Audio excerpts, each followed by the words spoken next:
Graça e paz, povo de Deus. Quantos podem dar um grito de glória a Deus aqui neste lugar? Levanta as tuas mãos o mais alto que você puder nesse ambiente. Vai adorando, bendizendo, celebrando. Que o Senhor abençoe você, sua casa, sua família, seu lar. Que a graça do Senhor se derrame sobre ti e sobre os teus. E que um tempo extraordinário de milagres venha sobre nós. Que a sua palavra opere maravilhas enquanto vai sendo exposta, que ela crie, que ela gere novos ambientes, que o poder criativo da palavra atue entre nós na noite de hoje. Declaramos: o Senhor traz vida, o Senhor traz paz, o Senhor traz alegria, o Senhor traz posicionamento, o Senhor traz sabedoria, o Senhor traz estratégia. O Senhor vai abrir a sua mente, vai aquecer o teu coração, vai vivificar o teu corpo, vai fortalecer a tua fé, vai ativar a tua vida. Os teus lábios serão proféticos, a tua visão será estendida. Nós declaramos isso na noite deste dia, crendo que o Senhor já está movimentando todo esse ambiente com tua glória, poder e autoridade. Senhor, entregamos, ó Deus, esta noite em tuas mãos e adoramos o teu santo nome. E aquele que crê, diga amém, diga glória a Deus. Dê um forte aplauso ao Senhor neste lugar, celebrando e adorando aquele que vive e reina para sempre. Bendito, bendito, bendito, bendito seja. Exaltado seja o nome do Senhor. Dá um abraço pelo menos em dois. Fala: que bom que você veio. Dá o seu melhor sorriso aí. Diga assim: ó, não ia ser a mesma coisa sem você. Aleluia. Amém. Pode se assentar, tomando o seu lugar. Pegue sua Bíblia, seu caderno, seu bloco de notas. Deixe sua Bíblia aberta no livro de Números, no capítulo de número 11. Enquanto você vai abrindo, eu quero glorificar a Deus por estar mais uma vez nesta casa. Agradecer meu amigo pelo convite. Que privilégio, que honra estar nesta casa. Esse lugar que inspira o Brasil e toca o mundo. Obrigado, que honra. Louvar a Deus pela vida de cada um de vocês, alunos do ITEPA, membros da cidade MAF, aqueles que nos acompanham pelos polos espalhados em tantos lugares. Seja visitado pela graça do Senhor, e a minha oração é que através desse vídeo a presença que está nesse lugar também transborde sobre a sua vida. Quantos aqui podem levantar as mãos e declarar isso sobre aqueles que estão em casa? E você que está em casa, reaja aí onde você está agora também, sabendo que o Senhor tem algo tremendo para as nossas vidas. Segure na mão de quem está ao seu lado e diga para esta pessoa: liderança espiritual demanda poder espiritual.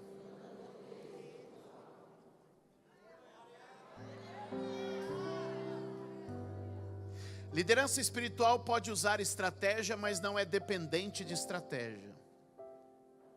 Liderança espiritual pode usar métodos, mas não é dependente nem presa a métodos. Liderança espiritual demanda poder espiritual. Muitas pessoas imaginam que a informação teológica por si só lhes dará a capacidade de liderar espiritualmente. Muitos seminários foram decaindo por uma teologia liberal que extinguiu a presença e o poder do Espírito Santo. Eu quero liberar algo sobre este lugar, sabendo que aqui a palavra ainda faz queimar o coração. E que ela não só nos dá o conhecimento, mas também nos dá o poder do Espírito, para que a gente possa seguir a chamada que o Senhor tem para nós. Porque não pense você que você se inscreveu em um curso, que você veio participar de um seminário apenas porque você é interessado. Não, não, não. Deus está dizendo: eu quero formar gente, eu quero capacitar pessoas, porque há uma demanda por liderança, e Deus vai fazer de vocês uma geração bíblica, ungida, capaz, comprometida, ativa para criar um impacto nos próximos dias. Eu vim falar com uma geração que Deus está levantando para derramar e espalhar a sua boa semente sobre a terra. E se você pega essa palavra, diga amém e dê um aplauso bem forte ao Senhor.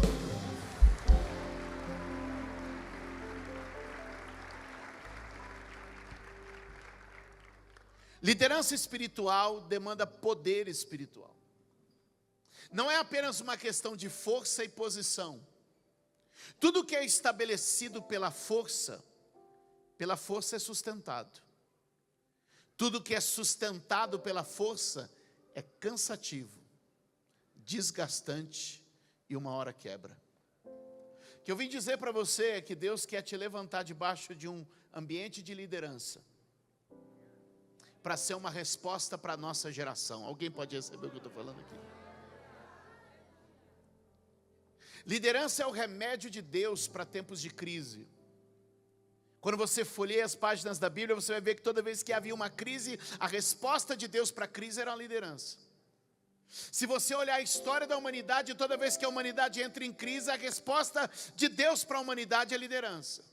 Se você olhar a história de uma grande empresa, de uma instituição, de um governo ou de uma nação, toda vez que uma nação, um governo, uma empresa entra em crise, a resposta está no líder.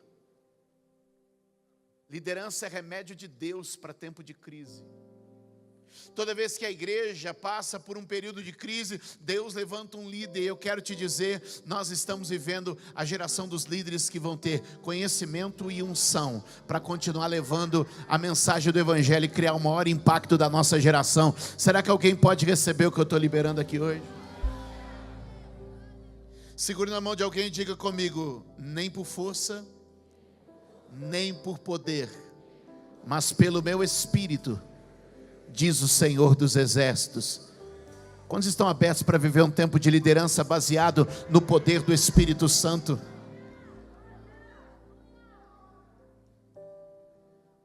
O texto de Hebreus, de Números, capítulo de número 11, a partir do verso de número 11 também, mostra um momento de crise de liderança na vida de Moisés. O texto diz assim, Números 11, 11. Moisés disse ao Senhor: por que fizeste mal ao teu servo, e por que não achei favor aos teus olhos, visto que puseste sobre mim a carga de todo este povo? Verso 12. Será que fui eu quem concebeu todo este povo? Será que fui eu que deu a luz para que me digas que o leve no colo? Como a babá que leva a criança que ama até a terra que prometeste a seus pais? Verso 13.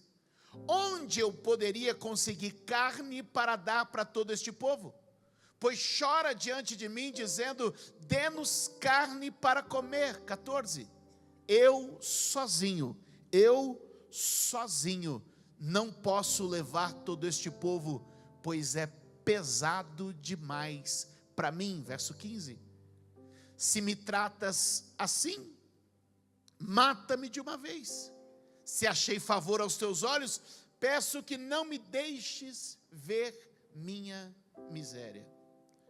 O que a gente tem diante dos nossos olhos nesse texto é um líder em crise, dizendo palavras como: olha, está pesado, dizendo: eu estou descontente, dizendo: eu sou inadequado, dizendo: o Senhor não derramou graça sobre mim. É um homem que está questionando o peso daquilo que ele tem que fazer. É um homem que está caminhando na sua chamada, mas a sua chamada o oprime, não o renova. Bispo, o que o senhor veio fazer aqui hoje? Deixa eu te dizer, eu quero liberar uma palavra sobre a tua vida. O diabo tem cegado muita gente, achando que ministério é um peso, é um cansaço, é a morte, é a destruição. Mas eu vim aqui hoje te dizer, Deus tem um renovo para ministério, um renovo para chamada. E nós vamos levantar uma geração que vai caminhar com a leveza da graça de Deus. Sabe por quê? Porque Jesus disse: se você aprender de mim, O meu fardo é leve e o meu jugo é suave. Tem fardo, mas é leve. Tem jugo, mas é suave. Eu quero liberar uma palavra aqui sobre você. Algumas pessoas aqui entraram com dúvida do seu chamado, mas Deus te trouxe neste lugar hoje para dizer: vou te renovar, vou te capacitar, vou te empoderar, vou te renovar, e você vai sair daqui pronto para viver o melhor tempo da tua chamada e o melhor tempo do teu ministério. Deus está inaugurando algo novo, e eu vim com uma palavra aqui para te dizer: as maiores portas não ficaram no passado, tuas melhores oportunidades não ficaram num tempo que já foi, mas Ele ainda está para abrir uma porta maior, e Ele está ainda de revelar o seu melhor tempo. Aleluia. Grite para alguém perto de você, diga: o melhor vinho ainda vai ser servido nessa festa.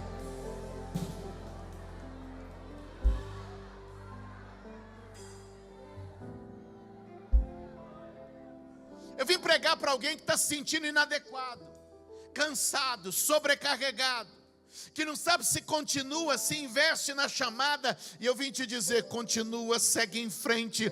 Deus está por fazer algo extraordinário na sua vida.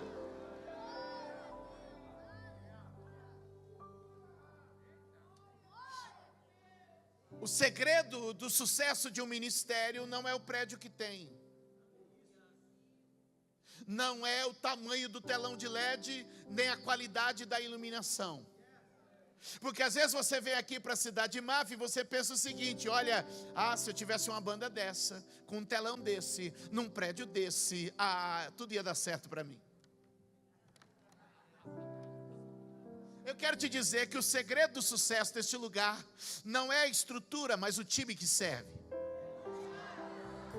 Porque enquanto você está aqui, existe um time incrível trabalhando ao redor para que tudo isso aconteça. Deixa eu te falar uma coisa: há muito pastor se preocupando em construir o estádio, mas não tem time para jogar. Não adianta fazer auditório se não tem gente para servir. O segredo e a vitória de um ministério é a pessoa que você treina e a pessoa que você capacita.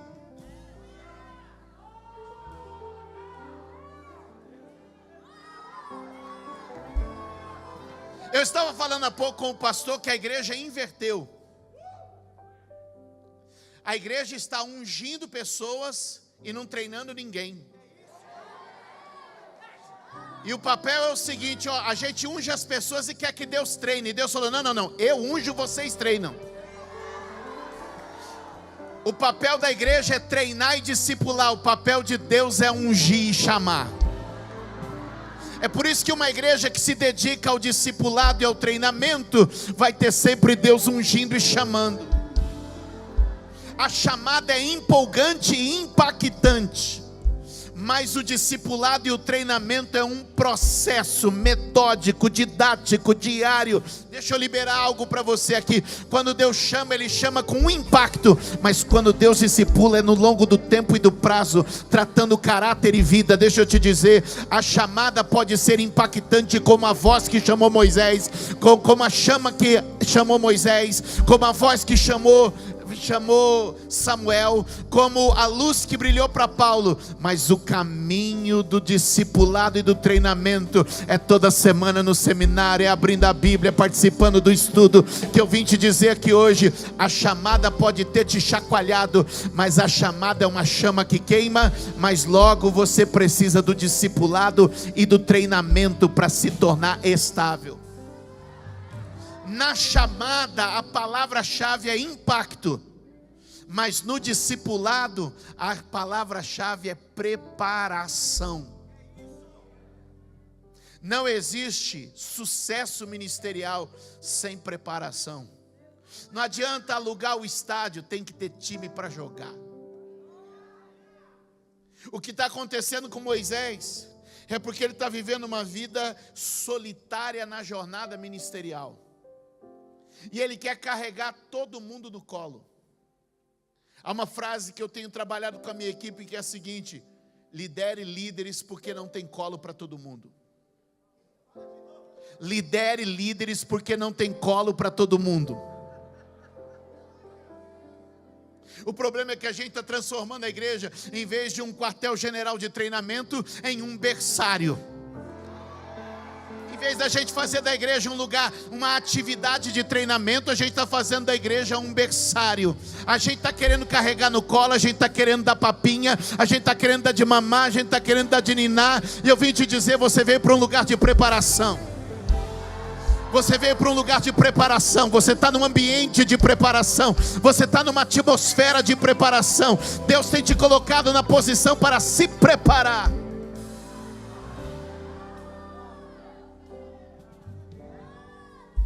O maior ministério do Antigo Testamento, quem foi? Moisés.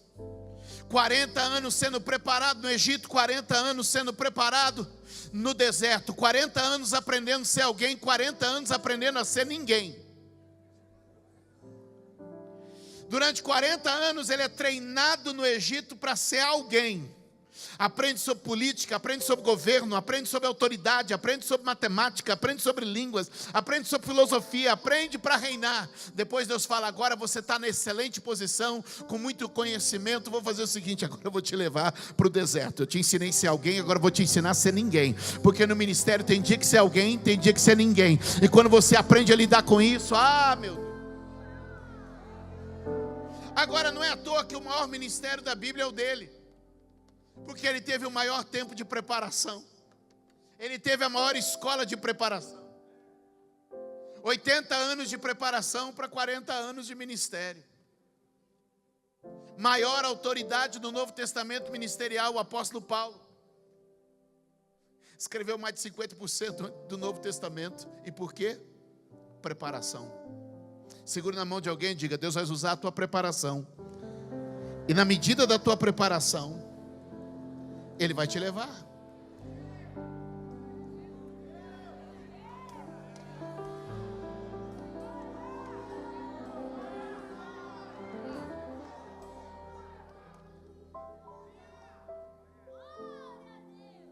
Deus não depende da tua competência, mas vai usar a tua competência.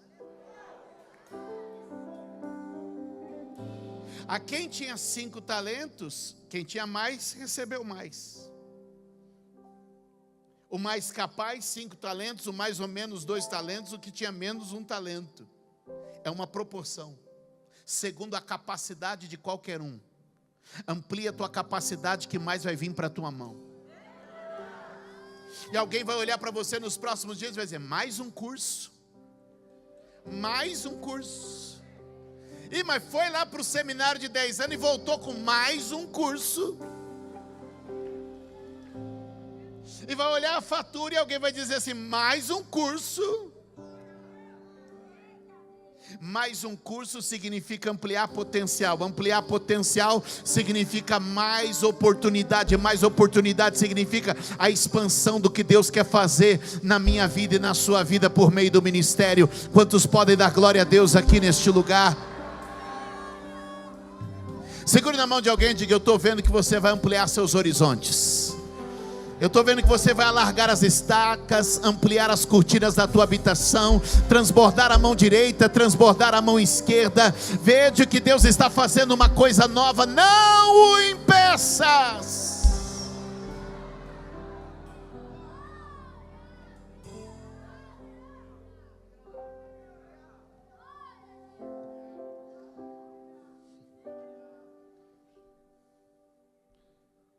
Por que Moisés está cansado, sobrecarregado? Porque está fazendo sozinho. Porque está fazendo? Quando ele começa a se queixar do ministério para Deus, ele mesmo dá a resposta. Na sua própria queixa, ele mesmo dá a resposta do que está acontecendo. Pastor Adson, é o gabinete. A gente senta no gabinete e as pessoas, hoje mesmo eu atendi uma pessoa pela manhã no gabinete. Não, pastor, porque o senhor sempre tem uma palavra sábia para dar tal. Na verdade, a própria pessoa, quando ela vai falando, ela já vai dando as respostas. A gente só mostra. Olha o verso de número 14. Eu, sozinho, não posso.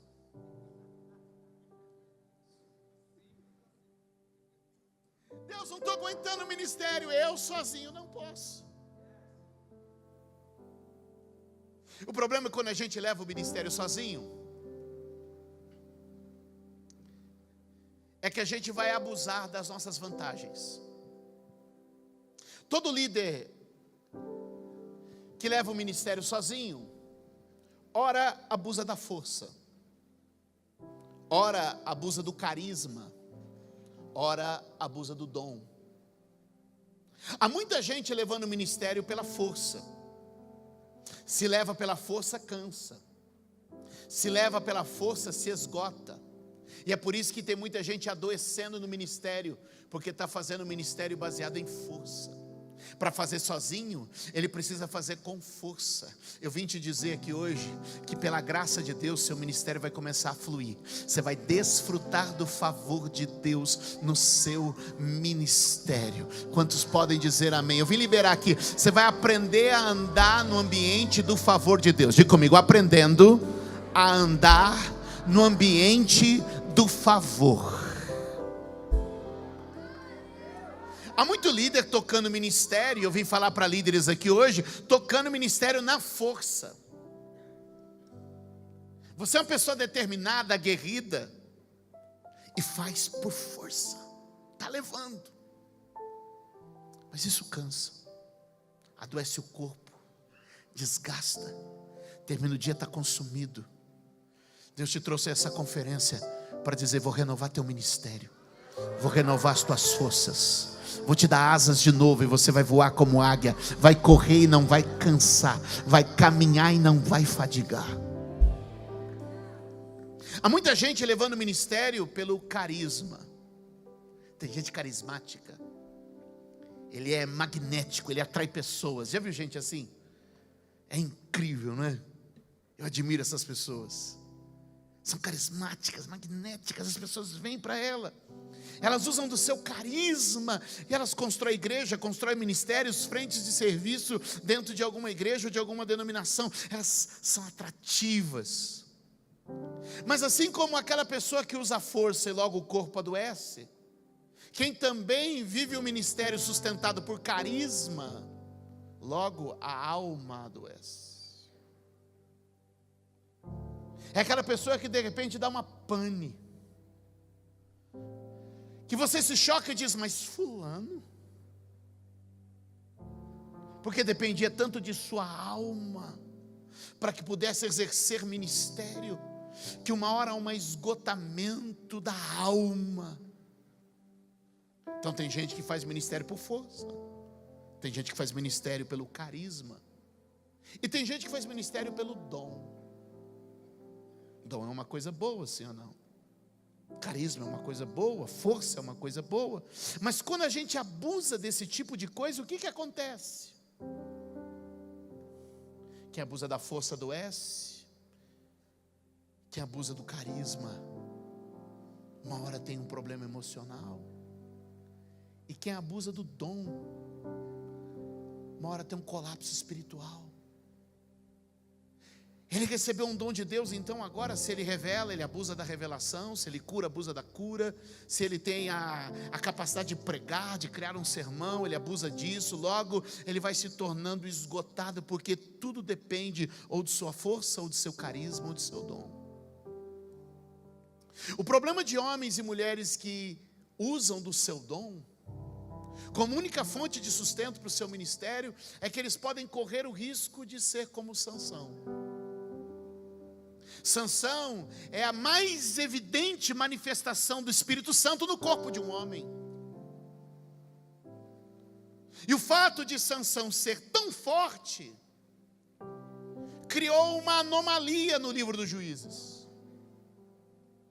Sansão é o único juiz que não reúne um exército. E por que ele não reúne um exército?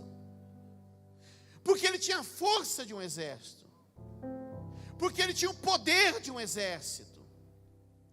E então ele substitui o treinar, ele substitui o preparar, ele substitui o discipular. Pelo quê? Pelo seu dom, pela sua capacidade, pelo seu carisma. E o que acontece com a gente é que nós estamos envolvidos em buscar força, carisma e dom, mas não estamos entrando no processo do discipulado que nos prepara e prepara outros. Sansão tinha um poder exuberante, mas nunca conseguiu criar uma escola de discipulado. Se Sansão tivesse, vou pegar um bem sem vergonha, se ele tivesse um Geazi que fosse, se Sansão tivesse só um Geazi, não estou dizendo nenhum Eliseu, estou dizendo um Geazi,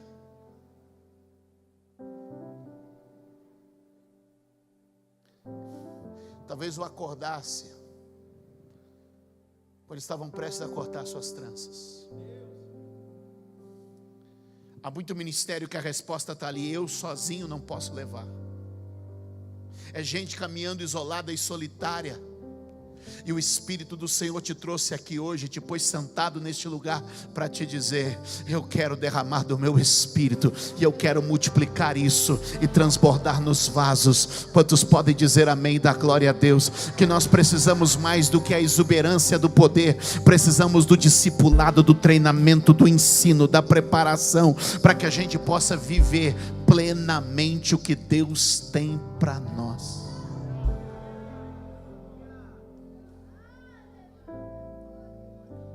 Elias e Eliseu não têm livro escrito.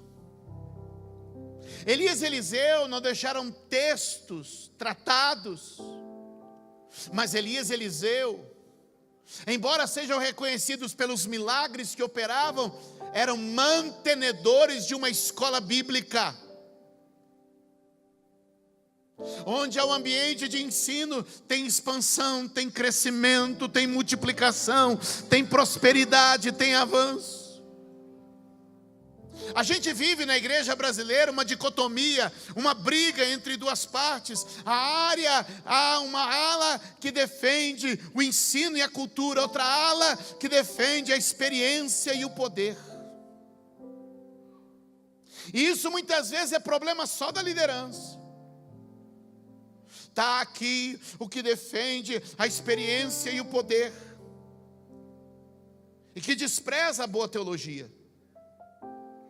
Mas o povo dele vem no domingo, roda com ele, mas durante a semana sempre vai dar: vamos ouvir o pastor Adson hoje.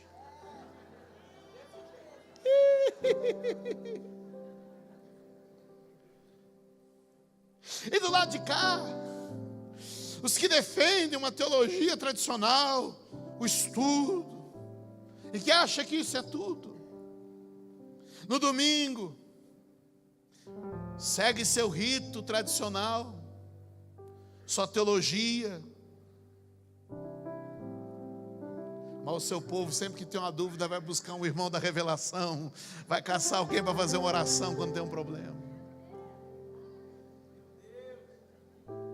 Porque a gente sempre vai transitar entre a boa teologia e a manifestação do poder de Deus. E quando alguém me pergunta de que lado você está, qual é o lado que você escolhe, eu pergunto: qual asa do avião é mais importante? Porque é no equilíbrio entre as duas asas que o avião pega altitude. Eu vim te dizer, eu creio numa teologia que ilumina a mente, que abre a visão, e creio que ela pode ser incendiada pelo poder do Espírito Santo, para que a gente possa viver a experiência sobrenatural da liderança e implantar um ministério transformador na nação brasileira. Será que tem alguém comigo aqui para dar glória a Deus? Será que tem alguém aqui comigo para quebrar esse tipo de barreira aqui hoje?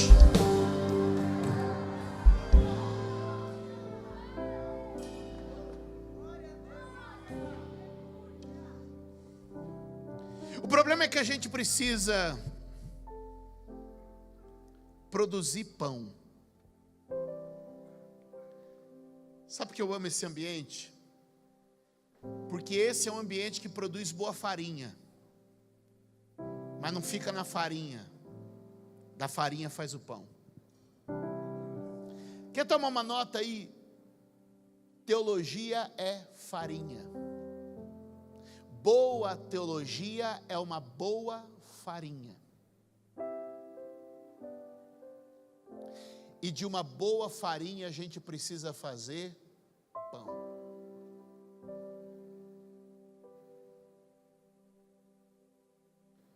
Eu completei, quinta passada, 26 anos de ordenação pastoral. Há 28 anos atrás eu estava matriculado no seminário. O problema de muito seminarista é que ele vem para o seminário e ele descobre a farinha. Aí ele vai domingo para o púlpito e agora ele tem farinha boa, que a teologia é farinha. Aí sabe o que ele faz? Empurra farinha na boca do povo. Aí é por isso que o povo pega a birra de teologia. Porque o seminarista vai lá e quer empurrar a teologia na goela do povo. Você já comeu uma colher de farinha de trigo?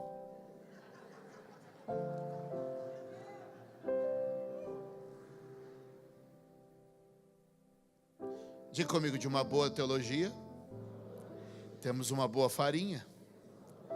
E de uma boa farinha, a gente faz pão. Pega a boa farinha que o Itepa te dá. Aí no sábado, antes do culto de domingo, pega essa farinha, põe um pouquinho d'água, joga um salzinho, forno pré-aquecido a 200 graus, deixa a massa trabalhar, leva para o fogo, tira aquela farinha que agora é um pão e serve o pão no domingo, e todo mundo vai dizer: eu nunca comi um pão assim.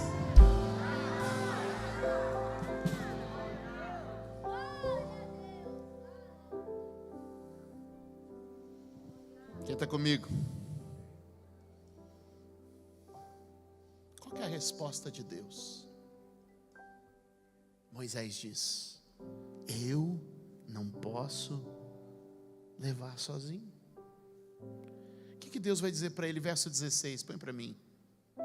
O Senhor disse a Moisés: reúna para mim 70 homens dos anciãos de Israel, que você sabe que são anciãos, superintendentes do povo. Traga-os diante da tenda do encontro, para que estejam ali com você. Se você observar o texto, tem 3 ações bem descritas ali. Reúne,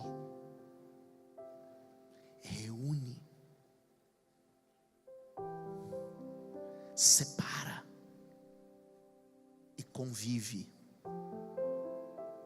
Irmão, não é um óleo na tua cabeça, um culto que você tremeu, que vai te capacitar para o ministério. A chamada é impactante para mudar a sua rota, mas é o discipulado e o ensino que vão forjar em você. Reúne homens, reúne os líderes, Moisés, separa-os e deixa que eles convivam com você, que eles façam escola, que eles recebam do teu espírito, que eles bebam da tua sabedoria, que eles desfrutem do teu discipulado, que eles caminhem debaixo da tua sombra, que eles sejam mentoreados por você, porque eles vão te ajudar a levar essa carga. Deus está dizendo: ei, te reuni nesse arraial, te coloquei na porta dessa tenda, porque tenho um encargo com você. Nós estamos conduzindo esse povo rumo à terra da promessa, a Canaã prometida. Eu não sei se você pegou, mas Deus está reforçando o teu chamado aqui hoje. Sim, teu lugar é nessa escola. Sim, teu lugar é nessa preparação. Sim, teu lugar é a porta da tenda recebendo a instrução. Sim, o teu lugar é recebendo e bebendo de uma fonte que vai fazer de você alguém para jorrar, para crescer, para fortalecer, para construir, para conviver. Alguém pode levantar a mão e dizer: Senhor, confirma meu chamado nesta noite e me leva, Senhor, a um caminho de discipulado e de sabedoria para conhecer a tua vontade.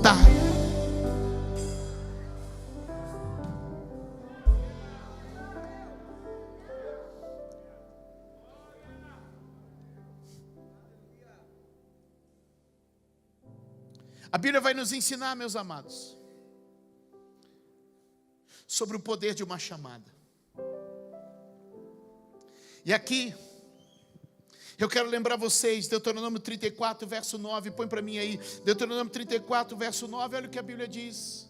Josué, filho de Num, estava cheio do espírito de sabedoria, porque Moisés havia imposto as mãos sobre ele. Assim os filhos de Israel lhe deram ouvidos e fizeram como o Senhor havia ordenado a Moisés. Cada semana que você senta nessas cadeiras, cada semana que você senta nos bancos do seminário, o espírito de sabedoria está sendo derramado e compartilhado. O que o Espírito Santo está querendo dizer para mim e para você é que se a gente não beber de uma fonte, a gente não vai viver o extraordinário. Deus te trouxe nesses dias para continuar bebendo de fonte, e quem bebe da fonte vai viver essa mesma chamada. Ora, assim como Deus foi com Moisés, também seria com Josué, porque Josué bebeu de uma fonte de sabedoria. Levante a mão e diga comigo: bebendo de uma fonte de sabedoria. Alguém comigo? E uma das coisas mais importantes, eu estou quase acabando,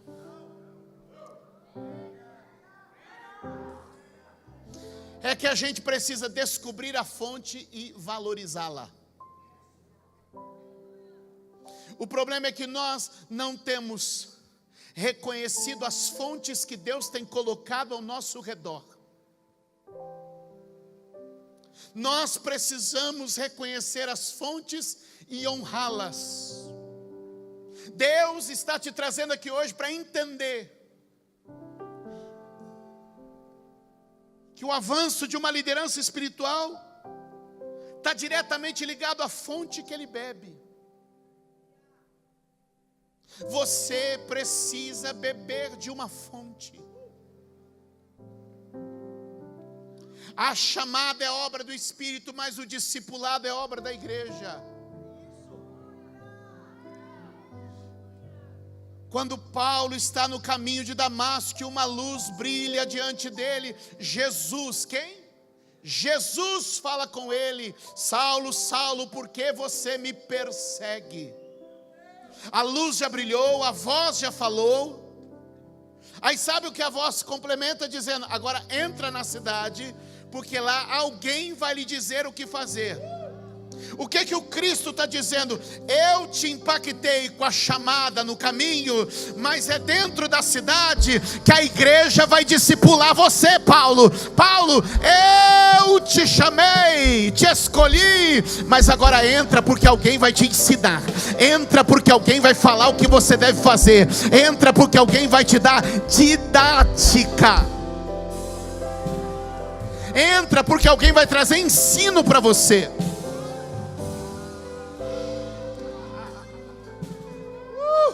Ele caiu por terra e ouviu uma voz que lhe dizia: Saulo, Saulo, por que você me persegue? Verso 5, ele perguntou: Senhor, quem é você? E a resposta é: eu sou Jesus, a quem você persegue. Verso 6, mas levanta-te, entra-te na cidade, onde lhe dirão o que você deve fazer. Fui chamado por ele, mas estou sendo discipulado pela igreja.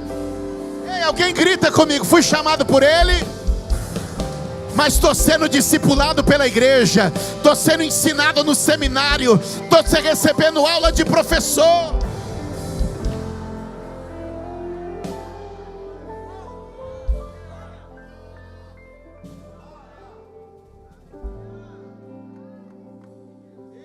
O problema é que tem muita gente que recebeu o impacto da chamada, mas nunca entrou na escola do discipulado. O problema é que muita gente recebeu o impacto da luz que brilhou, da sarça que ardeu no deserto, da voz que falou de noite, mas nunca foi buscar instrução e orientação. Sabe o que me encanta na chamada de Samuel?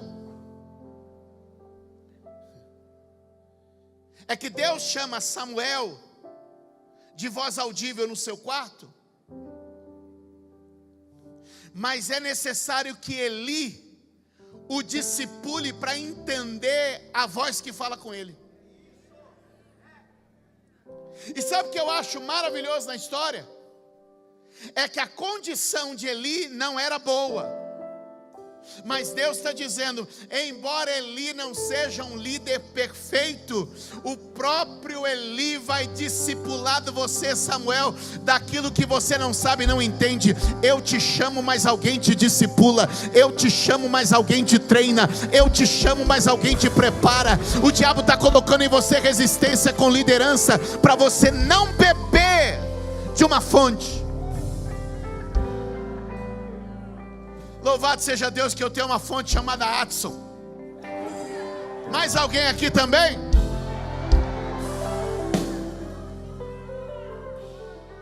Eu tenho uma fonte chamada Hernandes. Eu tenho uma fonte chamada Joel. Ah, meu Deus. Alguém comigo aqui hoje?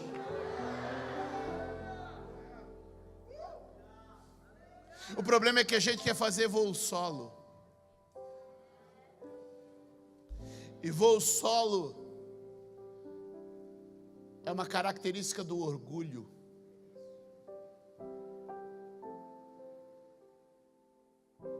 E gente orgulhosa não consegue navegar nas águas da graça de Deus.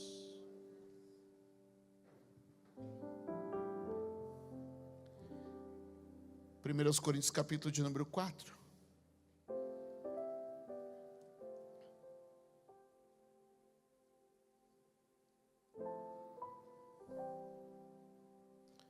Descubra uma fonte e mantenha o fluxo. Descubra uma fonte e mantenha o fluxo. 1 Coríntios capítulo 4, verso de número 7. Pois quem é que faz que você sobressaia? O que é que você tem que não tenha recebido? E se o recebeu, por que se gloria? Como se não tivesse recebido. Verso número 8.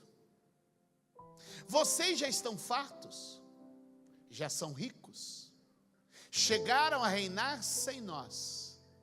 Sim, quem dera fossem reis, para que nós também viéssemos reinar com vocês. Paulo está dizendo à igreja de Corinto: de que fonte vocês beberam para chegar na posição em que estão? De que fonte vocês beberam para chegar no lugar que estão? Por que vocês se portam como se tivessem conquistado e não como se tivessem recebido?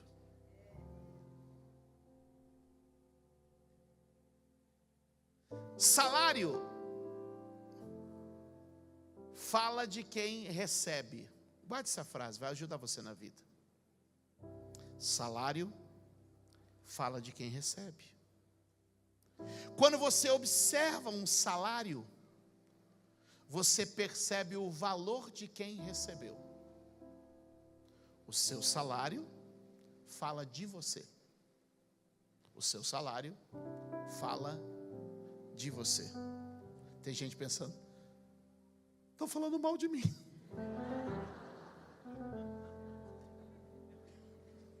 Mas o seu salário diz a seu respeito.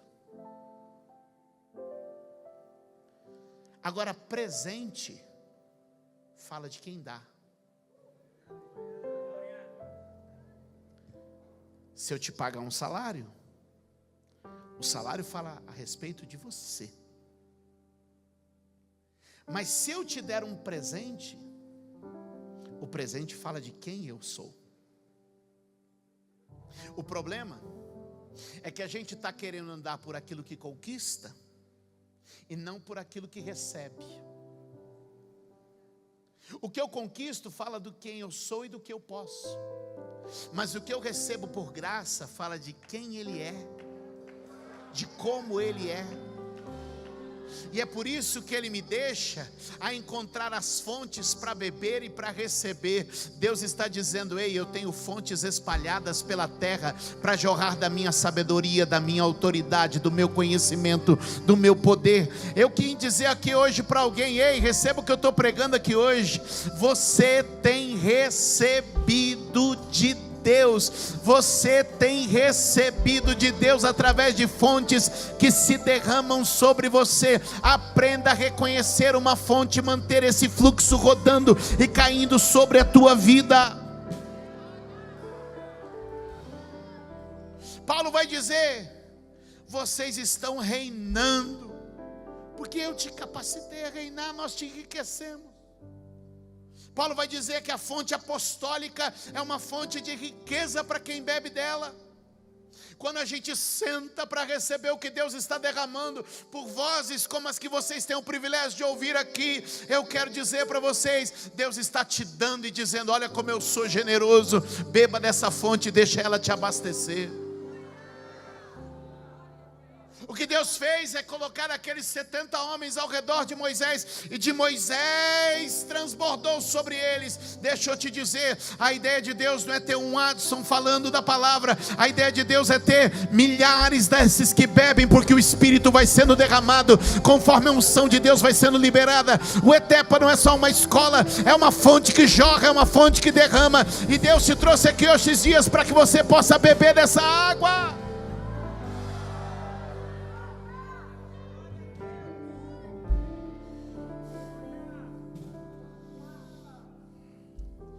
Se eu te chamasse agora para fazer uma lista dos seus mentores, você conseguiria fazer aí 3, 4, 5 nomes? Você conseguiria colocar aqui as fontes da instrução e da vida que você bebe? Não, eu só para Jesus que eu olho.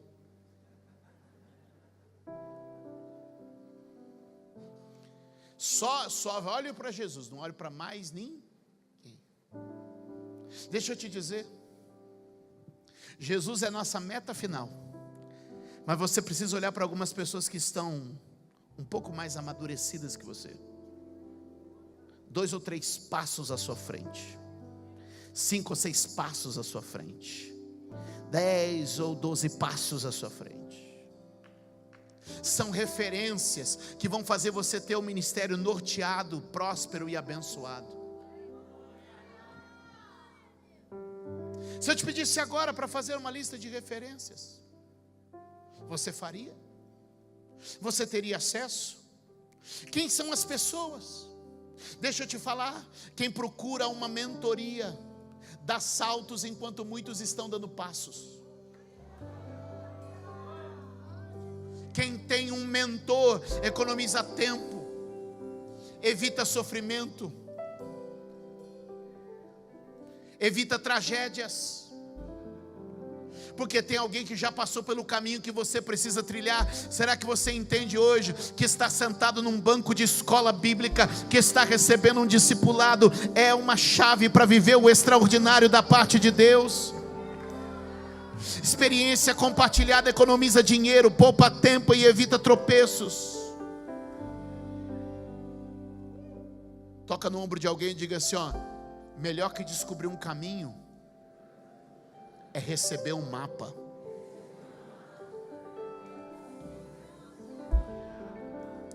Alguém já passou por onde você precisa passar. É por isso que o discipulado, o treinamento, o ensino, a escola é extraordinária. Ela vai economizar tempo, dinheiro e evitar dores. Diga comigo: toda autoridade legítima é delegada Alguém tem autoridade porque a autoridade foi dada. A compreensão de autoridade é extraordinária. Quando Jesus encontra com aquele centurião, que o impressiona pela sua fé, em Lucas capítulo 7, verso 7, aquele homem diz assim, eu não fui digno, mas eu sou homem sujeito à autoridade. É interessante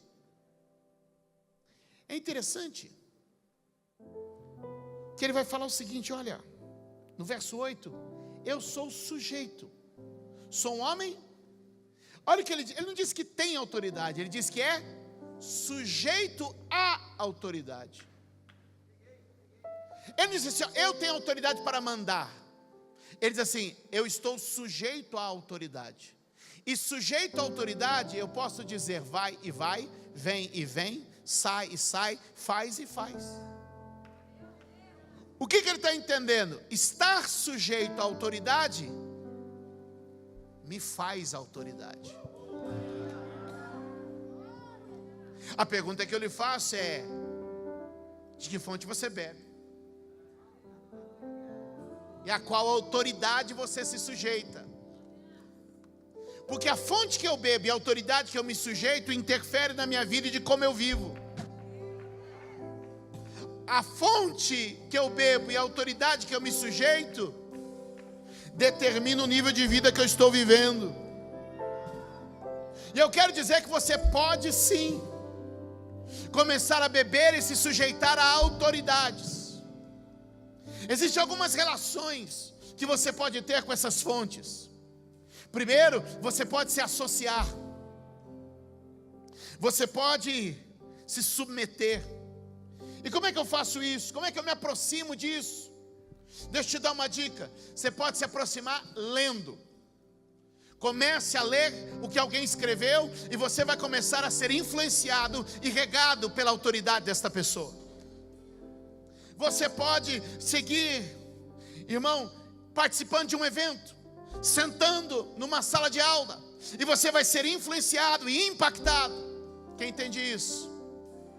Você pode se aproximar numa amizade, numa conexão, e Deus está te dizendo aqui hoje: ei, eu te trouxe a este lugar para que você seja alimentado, instruído e abençoado por uma autoridade. Posso ouvir um amém e dar um glória a Deus aqui neste lugar? Fique de pé. Fique de pé. Existe uma fonte de autoridade neste lugar. Este lugar tem sido uma fonte para o Brasil e para as nações. Como eu posso viver e experimentar isso? Deixa eu te falar, existem 3 coisas: gratidão, reconhecimento e honra. E é por isso que eu queria que você levantasse suas mãos agora. E a primeira coisa que você vai fazer é agradecer.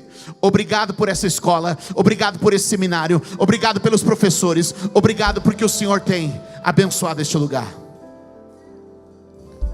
Gratidão, reconhecimento. De onde veio? Onde você bebeu? Olha, eu fui lá, eu sou aluno, eu ouvi, eu recebi. Quantos vocês estão entendendo isso? Honra. Você tem que manifestar honra. Quem mantém a honra, mantém o fluxo fluindo. Moisés derramou sobre aqueles homens o Espírito. Moisés derramou sobre aqueles homens capacidade. Moisés derramou sobre aqueles homens a unção. O que eu creio que nesses dias Deus quer derramar sobre nós. Nós precisamos quebrar a resistência com humildade, com admiração. Nós precisamos quebrar a resistência e começar a beber da fonte que Deus trouxe a nós. Eu quero que você levante as suas mãos o mais alto que você puder. E eu quero em 1 minuto profetizar sobre a sua vida e te dizer: o Deus Todo-Poderoso está neste lugar. Ele quer abrir as janelas do céu sobre a tua vida nesta noite. E Ele quer edificar e fortalecer você por meio da fé. Eu vim te dizer que você está em uma fonte que jorra para a vida eterna.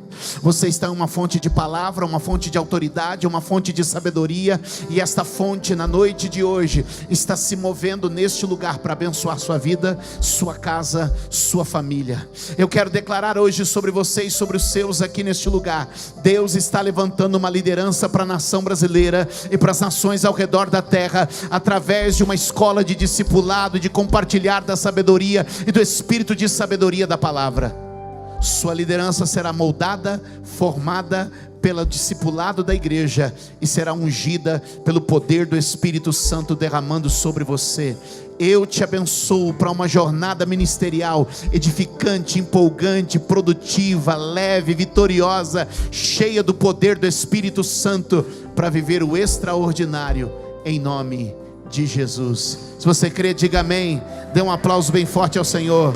Deus os abençoe.